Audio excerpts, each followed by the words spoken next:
আপোনাৰ জয়প্ৰকাশ ডক্টৰ জয়প্ৰকাশ ডাঙৰীয়া ইতিমধ্যে ইয়াৰ পৰা গৈছে। তত্ত্বাৱধায়ক অমিত গগৈ ডাঙৰীয়া,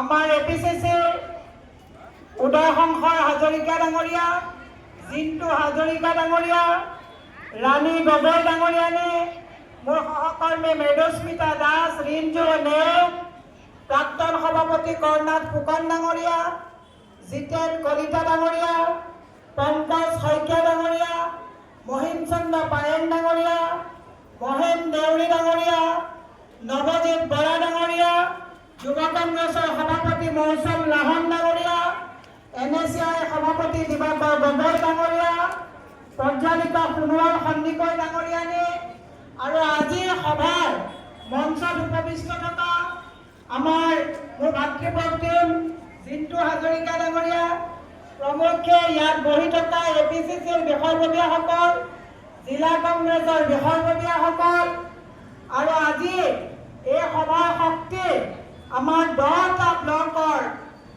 অন্তৰ্গত ব্লক, মণ্ডল, সভাপতি, সভানেত্ৰী, মহিলা কংগ্ৰেছ, যুৱ কংগ্ৰেছ, NSY, সভা সেৱা দল, সামাজিক মাধ্যম, সংবাদ মাধ্যম প্ৰমুখ কৰি ইয়াত বহি থকা, মই কাৰোবাৰ নাম মঞ্চত বহি থকা অকণমান নামৰ মোৰ খেলি মেলি হোৱাৰ কাৰণে নাম ৰখি গৈছে, মই হাতযোৰ কৰি ক্ষমা বিচাৰিছোঁ। সকলোকে মই মোৰ শ্ৰদ্ধা জ্ঞাপন কৰিছোঁ। আজি আহি থাকোঁতে মোৰ ভাল লাগিছে। মই লখিমপুৰত আজি নহয় কেইবাবাৰো আহিছোঁ, কিন্তু আজি লখিমপুৰত আহি মই এটা কথা উপলব্ধি কৰিছোঁ, নাৰায়ণপুৰৰ পৰা যেতিয়া আমি আহি আছোঁ, ৰাস্তাই ৰাস্তাই মানুহৰ যিখিনি উৎসাহ, উষ্ম আদৰণি, ইয়ে প্ৰমাণ কৰে যে চাবিচাক জোৰ পাব, আমি যুঁজিম, আমি জিকিম। জিকিম নে নিজিকিম? মই কেমেৰাত